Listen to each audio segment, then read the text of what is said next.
ప్రపంచ అగ్రరాజ్యం అమెరికా తన అమ్ముల పొదిలో ఉన్న అత్యంత భయంకరమైన అస్త్రాన్ని బయటకు తీసింది. చర్చల కాలం ముగిసింది. ఇక హెచ్చరికల పర్వం మొదలైంది. అమెరికా గగనతలంలో కదిలే ఒక అజేయ కోట, శత్రువుల పాలిట మృత్యువు మేఘం. అదే B-52 స్ట్రాటో ఫోర్ట్రెస్. ఈ విమానం రన్వేపై నుండి గాల్లోకి లేచిందంటే అది కేవలం యుద్ధానికి సంకేతం కాదు, శత్రువు అంతానికి రాసిన మరణ శాసనం. అసలు ఈ రాక్షస విమానం స్పెషాలిటీ ఏంటి? ఇది రంగంలోకి దిగితే ప్రపంచ పటంలో మార్పులు ఎలా ఉంటాయో ఇప్పుడు చూద్దాం.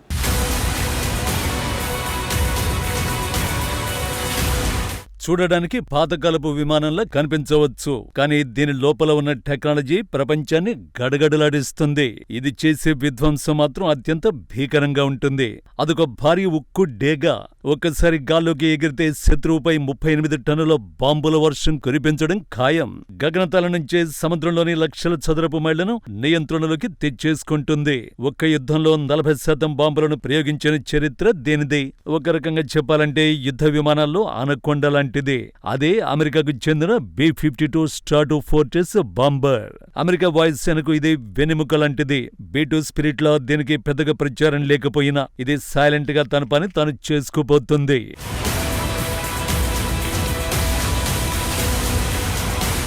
అమెరికా వాయుసేన అమ్ముల పొదిలో చాలా పాత బాంబర్ విమానాలు B-52 స్ట్రాటో ఫోర్ట్రెస్ ముఖ్యమైంది. 1955లో B-52 స్ట్రాటో ఫోర్ట్రెస్ అమెరికా వాయుసేన చేతికి వచ్చింది. మొత్తం 744 విమానాలు తయారు చేయగా చివరి B-52H వేరియంట్ ను 1962లో తయారు చేశారు. అంటే అవి ఎంత పాతవో అర్థం చేసుకోవచ్చు. ఇది ఒక్కటే 20 క్రూయిజ్ క్షిపణులను ప్రయోగించగలదు. దీనిని అవసరాలకు అనుగుణంగా అమెరికా యుద్ధాల్లో వాడుకుంటోంది. కోల్డ్ వార్ వేళ అణ్వాయుధాలను ప్రయోగించగల బాంబర్ గా ఇది భయపెట్టగా, వియత్నాం యుద్ధంలో చిన్న స్థాయి బాంబర్ లాగా సేవలందించింది. తాజాగా ఇరాన్పై దాడులకు వీటిని రంగంలోకి దించినట్లు అమెరికా సెంట్రల్ కమాండ్ ప్రకటించింది. ఒక విమానం ఎన్నేళ్లు పనిచేస్తుంది? 10 ఏళ్లు, 20 ఏళ్లు. కానీ B-52 చరిత్ర వేరు. ఇది 1950ల కాలం నాటిది. వియత్నాం యుద్ధం నుండి నేటి వరకు ప్రపంచంలో ఏ మూల గొడవ జరిగినా అక్కడ B-52 ప్రత్యక్షం కావాల్సిందే. మరో ఆశ్చర్యకరమైన విషయం ఏంటంటే, ఒకప్పుడు ఈ విమానాన్ని నడిపిన పైలట్లు మనవాళ్లు కూడా ఇప్పుడు అదే విమానాన్ని నడుపుతున్నారు. అంటే తరాలు మారినా దీని గంభీరం మారలేదు. B-52ను 2050 వరకు కూడా అమెరికా వాడుకోబోతోంది. అంటే 100 ఏళ్ల పాటు ప్రపంచాన్ని భయపెట్టే ఏకైక యుద్ధ తంత్రం ఇదే. B-52 అంటే కేవలం బాంబులు వేసే విమానం మాత్రమే కాదు. ఇది అమెరికన్ న్యూక్లియర్ ట్రయడ్ లో అత్యంత కీలకమైన భాగంగా ఉంది. ఇది అణు క్షిపణులను మోసుకెళ్లగలదు. రాడార్లకు చిక్కకుండా సముద్ర మట్టానికి అతి తక్కువ ఎత్తులో ప్రయాణించే శత్రువుల కళ్లుగప్పి అటాక్ చేయగలదు. అగ్రరాజ్యం ఈ విమానాన్ని ఏదైనా ప్రాంతానికి పంపింది అంటే అక్కడ కేవలం యుద్ధం జరగదు, ఆ ప్రాంతం నామరూపాలు లేకుండా పోతుందని అర్థం.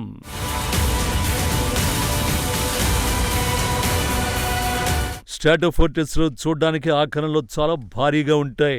అత్యధికంగా సబ్సోనిక్ వేగంతో 50,000 అడుగుల ఎత్తులో మాత్రమే ఇవి ప్రయాణించగలవు. యుద్ధ రంగంలో వ్యూహాత్మక దాడులు, close air support, counter air, maritime ఆపరేషన్లకు వీటిని వాడుతారు. 1990లో ఇరాక్ పై చేపట్టిన డెజర్ట్ స్టార్మ్ ఆపరేషన్లో 40% బాంబులను ఈ విమానాలే ప్రయోగించాయి. అంటే అమెరికా వీటిపై ఏ స్థాయిలో ఆధారపడుతుందో అర్థం చేసుకోవచ్చు. ఇవి అణు లేజర్ గైడెడ్ క్లస్టర్, బంకర్ బస్టర్లు, గ్రావిటీ బాంబులు, GPS గైడెడ్ ఆయుధాలను కూడా ప్రయోగించగలదు. ఒక్కో స్ట్రాటో ఫోర్ట్రెస్ విమానం 30 GBU-31 శ్రేణి బంకర్ బస్టర్లను మోసుకెళ్లగలదు. అదే F-15 ఫైటర్ జెట్ కేవలం 2 మాత్రమే తీసుకెళ్లగలదు. ఈ విమానాలు ఒక్కసారి గాల్లోకి ఎగిరితే రీఫ్యూయలింగ్ లేకుండా 14,080 కిలోమీటర్లు ప్రయాణించగలదు. సాధారణ యుద్ధ విమానాలు వచ్చి వెళుతుంటాయి, కానీ స్ట్రాటో ఫోర్ట్రెస్ ఆకాశంలో ఉంది అంటే శత్రువుకు నిద్ర ఉండదు. ఇది సుమారు 14,000 కిలోమీటర్ల దూరం ఆగకుండా ప్రయాణించగలదు. అంటే అమెరికాలో బయలుదేరి ప్రపంచంలో ఏ మూలనైనా బాంబులు కురిపించి తిరిగి వెళ్లిపోగలదు. దీనికి సరిహద్దులు లేవు, అడ్డంకులు లేవు. దీని లోపల పట్టే ఆయుధాల బరువు సుమారు 32,000 కిలోలు. ఒక చిన్నపాటి దేశం దగ్గర ఉండే మొత్తం మందుగుండు సామాగ్రిని ఇది ఒక్కటే మోసుకెళ్లగలదు. ఇది ఆకాశం నుండి బాంబులు కురిపిస్తుంటే కింద ఉన్న శత్రువుకు అది యుద్ధంలా అనిపించదు, ఒక ప్రళయంలా అనిపిస్తుంది.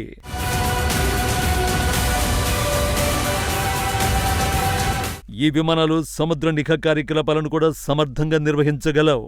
కడలిపై కేవలం 2 B-52లు గాల్లో ఉంటే 3,64,000 చదరపు కిలోమీటర్ల విస్తీర్ణంలో ఏం జరుగుతుందో పసిగట్టగలవు. B-52లో పైలట్లు నైట్ విజన్ గాగుల్స్ వినియోగిస్తారు.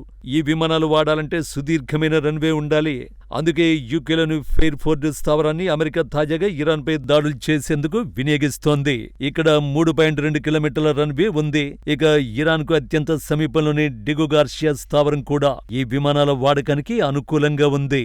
ఇరాక్పై అమెరికా చేపట్టిన ఆపరేషన్ డెజర్ట్ స్టార్మ్లో భాగంగా 1996లో 2 B-52Hలు బాగ్దాద్పై 13 క్రూయిజ్ క్షిపణులను ప్రయోగించి అక్కడి కమ్యూనికేషన్, విద్యుత్ కేంద్రాలను ధ్వంసం చేసి పారేశాయి. ఆ సమయంలో ఈ విమానం లూసియానాలోని బాక్స్ డేల్ స్థావరం నుంచి 34 గంటల పాటు ప్రయాణించి ఈ దాడులు చేశాయి. 2001లో ఆఫ్ఘనిస్తాన్పై చేపట్టిన ఆపరేషన్ ఎండ్యూరింగ్ ఫ్రీడమ్లో B-52లు తాలిబాన్ దళాలను వణికించాయి. ఆ తర్వాత ఆపరేషన్ ఇరాకీ ఫ్రీడమ్లోనూ పాల్గొన్నాయి. సిరియా, ఇరాక్లో ఐసిస్ ఉగ్రవాదులను అణిచివేయడంలో వీటి పాత్ర చాలా కీలకంగా ఉంది. 2016లో ఈ బాంబర్లు 1800 సార్లు దాడుల్లో పాల్గొని ఐసిస్ను తీవ్రంగా దెబ్బతీశాయి. ఇక ఇరాన్పై దాడుల్లో కూడా కీలక పాత్ర వీటిదే. అమెరికా 3 రోజుల్లో 2000 టార్గెట్లపై బాంబింగ్ చేయగలిగింది అంటే స్టాటో ఫోర్ట్రెస్లే అందుకు కారణం. ఈ భారీ విమానాలు అణ్వాయుధాలతో ప్రయాణిస్తున్న వేళ ప్రమాదాలకు గురైన సందర్భాలు చరిత్రలో ఉన్నాయి. 1966లో స్పెయిన్ పాలోమారెస్ ప్రదేశం వద్ద B-52 ఒక KC-135 ట్యాంకర్ విమానాన్ని ఢీకొంది. ఆ సమయంలో B-52లో ఉన్న 4 థర్మోన్యూక్లియర్ బాంబులు మధ్యధరా సముద్రంలో పడ్డాయి. అయితే అదృష్టవశాత్తు అవేవి పేలలేదు. ఆ తర్వాత వాటిని అమెరికా స్వాధీనం చేసుకుంది. 1968లో గ్రీన్లాండ్లోనూ ఓసారి కూలింది. ఇక 1961లో నార్త్ కెరోలినా వద్ద మార్క్ 39 శ్రేణికి చెందిన 2 అణుబాంబులతో వెళుతున్న ఈ విమానం ప్రమాదానికి గురైంది. నాడు కూడా దానిలోని అణ్వాయుధాలు దెబ్బతిన్నాయి. B-52 స్టాటో ఫోర్ట్రెస్ గాల్లో ఎగురుతోంది అంటే అది యుద్ధం చేయడానికి కాదు, యుద్ధం చేయకముందే శత్రువును లొంగదీసుకోవడానికి. ఇది అమెరికా యొక్క అత్యంత శక్తివంతమైన సైకలాజికల్ వెపన్. ఈ విమానం నీడపడిన దేశం ఏదైనా అదే శాంతిని కోరుకోవలసిందే, లేదంటే శ్మశానంగా మారడానికి సిద్ధపడాల్సిందే.